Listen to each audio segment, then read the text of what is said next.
एक व्यक्ति जो मृत्यु के करीब था, मृत्यु के पहले अपने बेटे को चांदी के सिक्कों से भरा थैला देता है और बताता है कि जब भी इस थैले से चांदी के सिक्के खत्म हो जाएं तो मैं तुम्हें एक प्रार्थना बताता हूँ, उसे दोहराने से चांदी के सिक्के फिर से भरने लग जाएंगे। उसने बेटे के कान में 4 शब्दों की प्रार्थना कही और वह मर गया।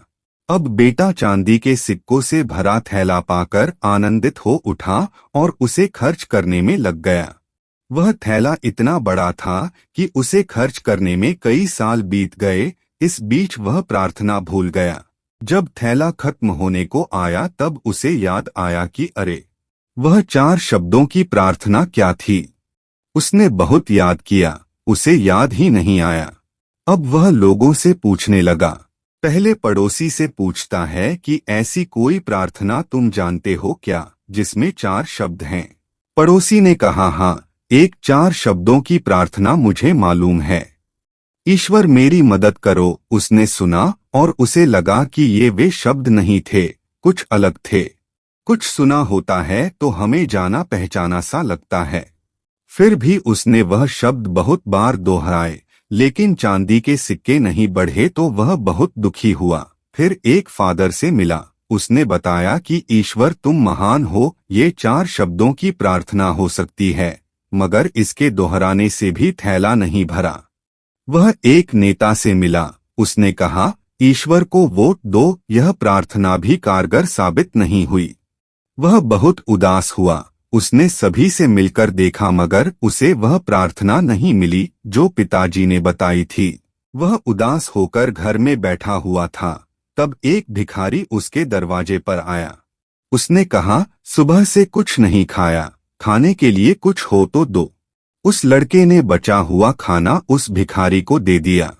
उस भिखारी ने खाना खाकर बर्तन वापस लौटाया और ईश्वर से प्रार्थना की, हे ईश्वर तुम्हारा धन्यवाद। अचानक वह चौंक पड़ा और चिल्लाया कि अरे, यही तो वे 4 शब्द थे। उसने वे शब्द दोहराने शुरू किए, हे ईश्वर तुम्हार धन्यवाद, और उसके सिक्के बढ़ते गए। इस तरह उसका पूरा थैला भर गया। इससे समझे कि जब उसने किसी की मदद की तब उसे वह मंत्र फिर से मिल गया। हे ईश्वर तुम्हारा धन्यवाद।